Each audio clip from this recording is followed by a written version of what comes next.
Hai, halo, assalamualaikum warahmatullahi wabarakatuh. Ketemu lagi sama saya Erisan, masih di cerita seputar kopi. Halo teman-teman semua, kita berlanjut tentang materi roasting. Jadi di video sebelumnya saya sudah membahas banyak tentang fase roasting, apa itu roasting teknik dan apa itu profile roasting, dan juga bagaimana itu density. Sekarang kita akan lebih fokus kepada roasting teknik. Jadi bagaimana kita mempersiapkan roasting kita berdasarkan roasting teknik ini. So ikuti videonya bersama saya Erisan di cerita seputar kopi.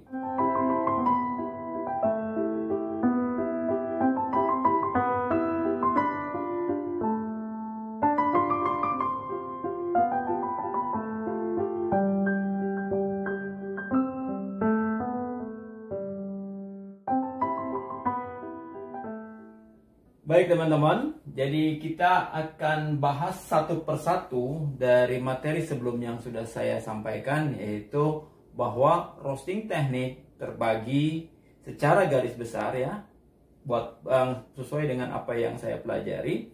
Jadi roasting teknik secara general, secara garis besarnya terbagi ke dalam tiga, yaitu roasting fast, kompleks, atau juga bisa disebut dengan roasting sedang. Dan berikutnya adalah slow roasting ya. Jadi roasting teknik terbagi dalam tiga: fast, slow, dan kompleks. Nah, nanti ada beberapa nama roasting lagi yang kalau saya pelajari adalah berdasarkan pengembangan dari tiga pembagian ini ya. Ada misalkan yang disebut dengan fast roasting, thermal equilibrium, atau juga Ethiopian roast ya. Jadi banyak sebetulnya. Nah, nanti teman-teman kalau sudah paham tentang ketiga ini, bagaimana roasting teknik ini bekerja atau bagaimana cara kita melakukan roasting teknik ini, baru teman-teman bisa mulai memodifikasi atau menggabungkan fast roasting dengan slow atau kompleks dengan slow berdasarkan dari apa yang akan saya coba sharing. Sehingga jangan sampai dasar dari ini kita kurang paham, lalu kita sudah mau lanjut kepada yang lebih advance. Oke. Nah, saya bahas satu persatu. Fast roasting ya. Fast roasting seperti di sini bahwa kalau roasting time-nya adalah 9 sampai dengan 10 menit. Istilahnya memang cukup cepat ya, karena memang berdasarkan rekomendasi dari beberapa pakar roaster dan juga apa yang saya alami, diusahakan untuk tidak merosting di bawah 9 menit. Karena kalau sampai merosting di bawah 9 menit, itu biasanya waktunya terlalu pendek, sehingga kebanyakan terjadi adalah bagian luar dari kopi itu matang, tapi bagian dalamnya tidak matang. Nah, maka paling pendek adalah 9 menit. Nah, bagaimana kita melakukan roasting, fast roasting ini? Nah, seperti di sini ada teknik atau bagaimana kita memulainya. Ya, tapi sebelum saya ke sini, saya menjelaskan dulu sebelum teman-teman melakukan roasting, selalu lakukan evaluasi baik itu green bean secara fisik maupun juga secara karakternya. Misalkan teman-teman harus selalu mengecek kadar air, juga density-nya ya. Sehingga teman-teman bisa menentukan bagaimana teknik yang harus dilakukan berdasarkan dari evaluasi yang sudah dilakukan sebelum kita merosting ya. Jadi fast roasting ya, kalau secara tekniknya ya, apa yang saya dapat itu dimulai dengan temperatur high. Temperatur ini maksudnya adalah charge temperaturnya ya, atau temperatur kita memulai. Nah, jadi temperatur memulai itu dimulai dengan temperatur yang cukup tinggi, temperatur high atau tinggi ya. Lalu berikutnya power. Di sini power adalah besaran api. Ya, di sini dimulai dengan power medium. Oke. Nah, sebelum saya lanjutkan, jadi gini, dalam roasting itu kan kemarin sudah jelaskan bagaimana roasting plan. Apa saja yang harus ada dalam roasting plan? Yang harus ada dalam roasting plan adalah temperatur memulai atau charge temperatur, lalu juga nanti temperatur end atau drop temperatur akhirnya. Terus juga persentase developing time, dan ditambah lagi dengan target roastingnya atau roasting waktunya ya. Jadi berapa lama itu roasting plan. Nah, jadi di sini kalau kita sudah punya roasting plan, nah di sini temperatur high, ya kenapa dimulai dengan temperatur yang cukup tinggi? Karena waktu roasting kita juga cukup pendek, yaitu hanya 9 sampai dengan 10 menit. Bagaimana kita menentukan temperatur high? Ya, ini kan setiap mesin berbeda-beda, ya istilahnya merek luar atau merek lokal itu punya karakter masing-masing, sehingga angka ketika kita memulai temperatur high ini harus sudah berdasarkan sebenarnya adalah percobaan sebelumnya, ya terutama buat teman-teman yang baru memulai ngerosting. Nah, salah satu hal yang harus mesti diperhatikan juga pada saat ngerosting adalah warming up mesin, warming up atau pemanasan mesin. Ini banyak saya temukan di lapangan juga. Jadi istilahnya gini, warming up-nya kadang-kadang terlalu pendek. Mungkin teman-teman pasti pernah mengalami antara batch pertama dengan batch kedua selalu berbeda. Itu biasanya disebabkan oleh warming up yang belum maksimal. Jadi kebanyakan dari para roaster, misalkan kalau merencanakan drop temperaturnya di 200 derajat misalkan, ya ini misalkan nih 200 derajat. Lalu ketika mulai memanaskan mesin, itu teman-teman nunggu sampai mesin itu mencapai 200 derajat baru mulai roasting. Nah, ini yang sering kali terjadi antara batch 1 dengan batch 2 itu berbeda. Nah, warming up yang baik adalah teman-teman itu harus agak panjang dengan cara mengatur besaran api selama proses warming up itu memanaskan mesin. Jadi teman-teman harus memastikan dulu bahwa panas drum itu bukan panas bohong. Istilahnya benar-betul panas yang stabil. Panas yang sudah tidak terlalu banyak terpengaruh lagi ketika kita memasukkan biji kopi. Ya, sehingga antara batch 1 dengan batch 2 dan batch berikutnya tidak akan terlalu banyak berbeda atau bahkan bisa jadi sama. Nah, jadi itu langkah awal yang harus dilakukan sebelum kita mulai roasting. Jadi warming up mesin ini cukup harus menjadi perhatian kita, ya. Nah, jadi saya balik lagi ke sini. Jadi temperatur high ini ketika kita menentukan temperatur high, karena saya membagi temperatur itu tingkatan ke dalam 3 level juga, ya, temperatur high, medium, dan low. Saya membagi level temperatur atau temperatur memulai ngerosting itu saya bagi menjadi high, medium, and low. Nah, kalau misalkan temperatur high saya bagi dalam paling tinggi itu 220 derajat kita memulai. 220 derajat. Ya, jadi antara 200 sampai dengan 220 derajat itu saya masukkan atau saya kategorikan ke dalam temperatur high.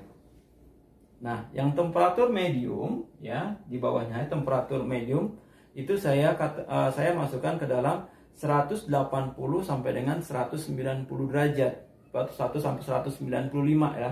Jadi saya masukkan dalam level medium 180 sampai dengan 190 atau 195 derajat itu saya kategorikan temperatur medium ya. Jadi ini chart temperatur ya teman-teman, chart temperatur ini. Lalu yang low itu saya masukkan ke dalam kisaran 160 derajat Celcius sampai dengan 170 sampai dengan 175 derajat Celcius. Itu saya masukkan kategori ke dalam low temperatur. Ya, jadi ketika teman-teman memulai temperatur dari angka-angka yang tadi saya sebutkan itu, maka teman-teman bisa menganggap bahwa itu high, medium, atau low. Kenapa saya membagi angka menjadi 3 itu? Karena juga saya pahami setiap mesin punya karakter masing-masing. Ya, tetapi temperatur high, medium, atau low ini akan berubah ketika teman-teman harus perhatikan juga turning point-nya. Jadi misalkan gini, kalau teman-teman memulai dengan temperatur high misalkan 220, tapi turning point-nya itu terlalu tinggi, misalkan turning point-nya di 140 derajat, ya, itu berarti terlalu tinggi memulainya. Jadi teman-teman harus menurunkan start temperaturnya. Karena turning point juga setiap mesin beda-beda. Ya, ada yang turning point-nya cukup jauh di bawah 100 derajat, tapi ada juga mesin yang turning point-nya bisa di atas 100. Contoh misalkan kayak mesin Probat. Mesin Probat itu turning point-nya kalau di mesin-mesin yang lain yang pernah saya pakai, itu rata-rata baru terjadi turning point di atas 1,5 menit. Tapi kalau mesin Probat itu di bawah 1 menit sudah turning point. Ya, itu dikarenakan material drum yang mereka miliki juga cukup bagus, istilahnya daya serapnya tidak terlalu banyak. Ya, maka itu mesti diperhatikan juga. Sementara kalau mesin-mesin lokal dari banyak yang saya coba, turning point-nya ya kisaran di antara 100 sampai dengan 100 ke bawah ya. Jadi beda-beda turning point-nya. Jadi penting sekali bagi kita seorang roaster untuk memperhatikan temperatur awal kita memulai, lalu kita lihat turning point-nya. Nah, baru kita mulai membagi level temperatur awal itu kepada 3 level tadi, high, medium, atau low. Karena salah dalam memulai temperatur ini akan berpengaruh juga kepada roasting time kita atau target waktu yang harus kita capai. Nah, jadi fast roasting ini tekniknya adalah memulai dengan temperatur high yang tinggi, tetapi dengan api yang medium. Nah, ini juga teman-teman harus perhatikan bagaimana menentukan api itu medium atau besaran api itu high atau api itu low. Jadi gini, kalau kita kan ada setelan gas ya teman-teman. Ya, dalam mesin roasting selalu kalau pakai gas ada setelan gasnya, baik itu menggunakan infrared ataupun juga kecuali listrik ya. Kalau listrik itu biasanya stabil istilahnya, tergantung voltasenya ya, tergantung ya. Tapi kalau yang menggunakan gas itu kan biasanya ada ukuran atau bar ya, berapa bar atau berapa besar, misalkan 10 bar, 20 bar. Nah, itu kan beda-beda. Jadi ketika teman-teman membeli mesin roasting, teman-teman juga harus menanyakan kepada si pembuat roasting, ya, pembuat mesin ini, berapa bar maksimumnya, ya, berapa bar paling tinggi, ya, untuk membesarkan api. Karena ini seringkali kejadian ada mesin roasting meledak, ya, itu dikarenakan gini, antara putaran gas atau besaran gas dari tabung, ya, besaran gas dari tabung yang keluar itu tidak sesuai dengan sumbunya. Jadi di sumbu itu kan ada juga lubang-lubangnya untuk keluar gas ya.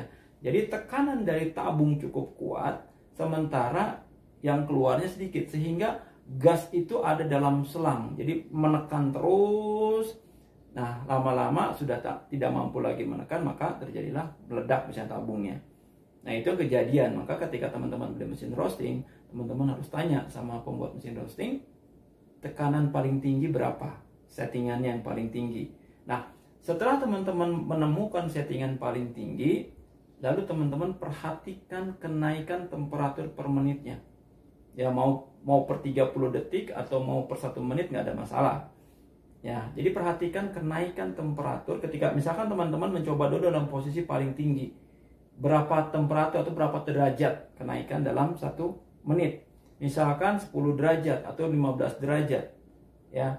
Nah, kalau misalkan teman-teman sudah tahu kenaikan temperatur per menitnya, sehingga teman-teman bisa mengkalkulasikan dari sepanjangnya roasting atau roasting time dengan jumlah kenaikan derajat per menit. Ya, jadi misalkan teman-teman memulai, saya ambil contoh ya teman-teman perhatikan. Misalkan teman-teman memulai di suhu 200 derajat. Ya, 200 derajat. Ini memulainya. Lalu temperatur akhirnya misalkan di 200 derajat juga.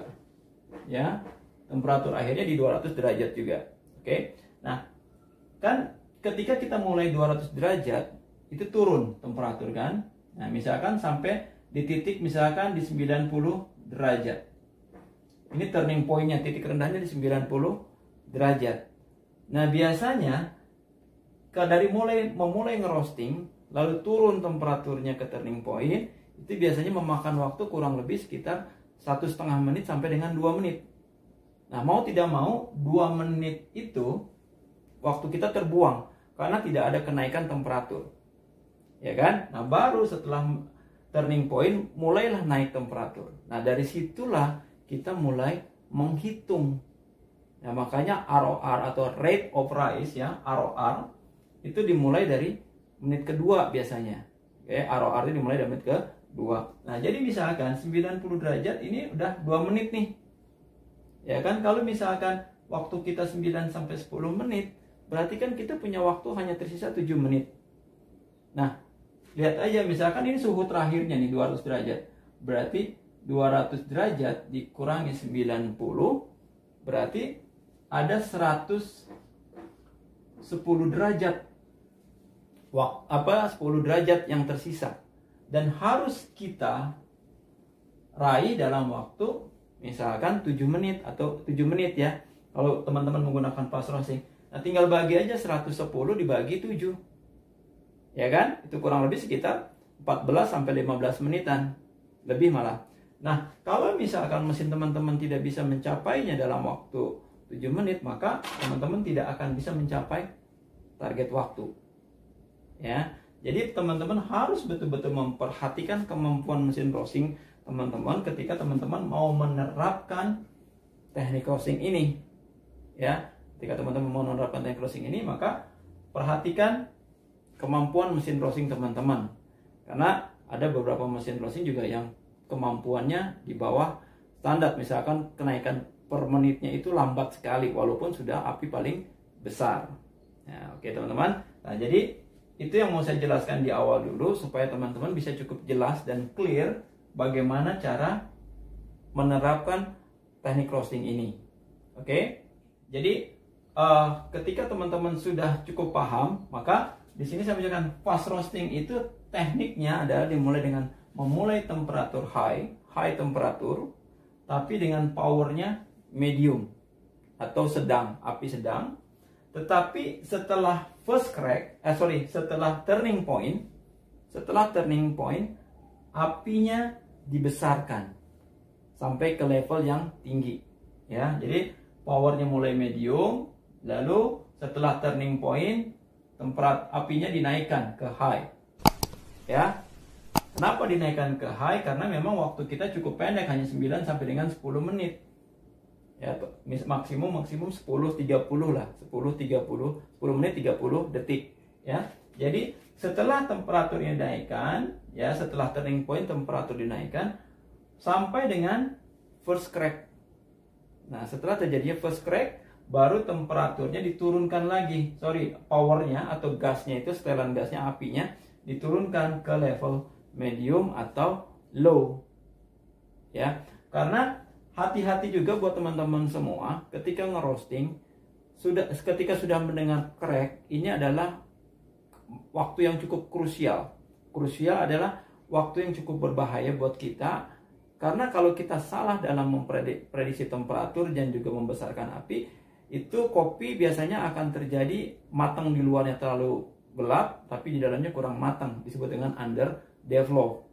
Nah, jadi dalam dunia roasting pun hampir sama dengan dunia barista, itu terbagi menjadi 3 karakter biji kopi atau roasted bean. Itu disebut underdeveloped, overdeveloped, atau overdeveloped. Ya, yang dimaksud dengan underdeveloped adalah bagian luar matang, ya, bagian lapisan luar kopi matang, tapi bagian dalamnya kurang matang, jadi nggak terlalu balance.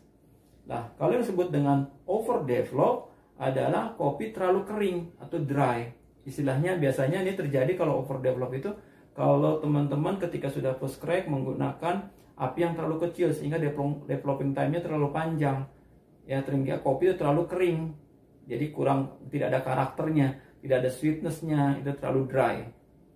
Nah, berikutnya yang disebut dengan proper develop adalah level tingkat kematangan bagian luar dengan bagian dalamnya cukup seimbang. Ya, nanti akan saya coba jelaskan sebenarnya bagaimana kita ciri-ciri yang disebut dengan proper develop. Saya akan gambarkan. Ya, tapi di sini saya mau coba kepada teknik. Nah, jadi ini disebut dengan fast roasting. Fast roasting itu memulainya dengan temperatur high, powernya medium. Setelah turning point api dibesarkan.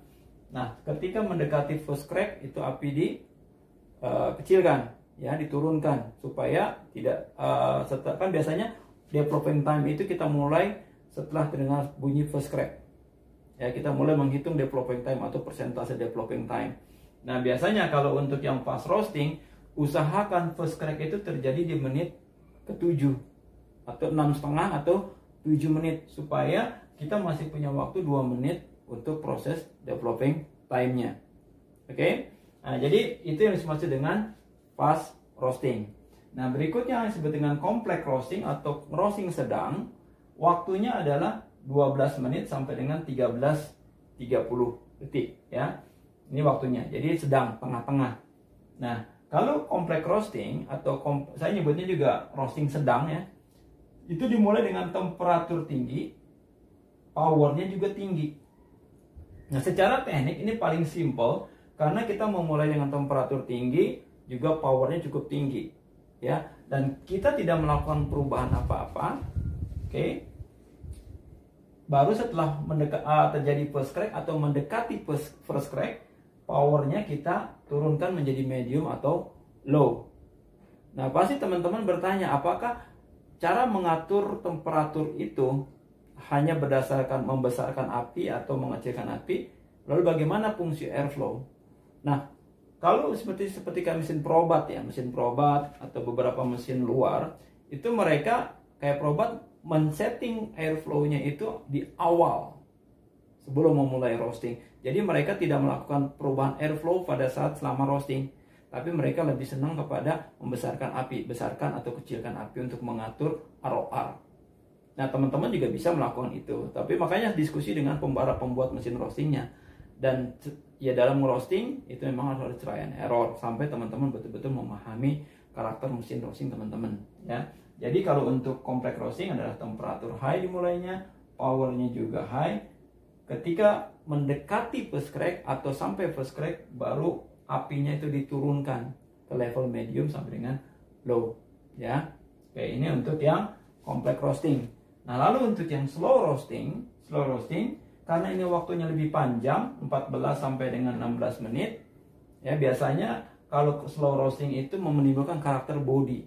Nah, saya roasting fast itu lebih kepada aroma dan acidity atau sweetness-nya. Nah, sementara kalau untuk yang roasting kompleks ini lebih ke balance antara body dan sweetness juga, dan aromanya lebih ke balance ya. Sementara kalau untuk slow roasting biasanya kita lebih kepada mau mendevelop body. Nah, silakan teman-teman tentukan tergantung jenis kopi yang mau teman-teman roasting dan karakternya seperti apa, sehingga teman-teman bisa memilih karakter roasting atau teknik roasting seperti apa yang mau digunakan. Oke. Nah, jadi kalau untuk slow roasting itu kita mulai dengan temperatur yang low. Temperatur yang rendah yang saya bagi tadi, kalau temperatur rendah itu dimulai bisa dengan 170 atau 160, otomatis turning point-nya juga akan lebih jauh, lebih rendah dibandingkan yang proses complex roasting ataupun fast roasting ya. Nah, lalu powernya itu medium ya, powernya itu medium, apinya medium. Nah, setelah turning point barulah temperaturnya powernya dinaikkan ke high. Nah, setelah atau mendekati atau setelah first crack itu turun sekali low menjadi low, karena kita mau agak panjang developing time-nya, karena kita mau memunculkan karakter yang lebih ke body ya. Jadi inilah pembagian teknik roasting secara garis besar atau kelompok besarnya itu adalah fast roasting, complex, dan slow roasting. Nah, nanti kalau teman-teman sudah kalau ada yang sudah beli buku saya, itu sudah saya jelaskan di bukunya. Jadi ini lebih memperjelas lagi apa yang ada di buku saya ya. Nah, tinggal nanti setelah itu teman-teman bisa mengembangkan kepada beberapa teknik roasting dengan menggabungkan ya satu atau dua jenis roasting ini ke dalam praktek roastingnya. Contoh misalkan menggabungkan fast roasting dengan complex roasting. Ya, di sini kan dimulai dengan temperatur high, power juga high. Nah, bisa dimainkan ya, di menit keberapa baru dirubah-rubah. Nah, intinya gini, teknik-teknik ini adalah buat siapa saja pelaku kopi yang memang ingin lebih mendalami roasting, tapi setelah nanti sudah bisa, teman-teman bisa mengeksplor sendiri kemampuan sesuai dengan karakter mesin teman-teman, juga profile yang teman-teman mau ya. Jadi ini hanya sebatas guidance atau membantu para roaster untuk bisa melakukan proses roasting jauh lebih baik ya. Jadi saya rasa mudah-mudahan cukup jelas penjelasan yang saya sampaikan di video kali ini, dan mudah-mudahan teman-teman bisa mempraktekannya. Oke teman-teman, saya rasa sampai situ dulu video yang bisa saya sharing di video kali ini, dan mudah-mudahan sekali lagi mudah-mudahan video ini bermanfaat. dan selalu meningkatkan kemampuan roasting teman-teman semua. Sampai ketemu lagi bersama saya Erisan di cerita seputar kopi lainnya. Assalamualaikum warahmatullahi wabarakatuh. Salam kopi Indonesia.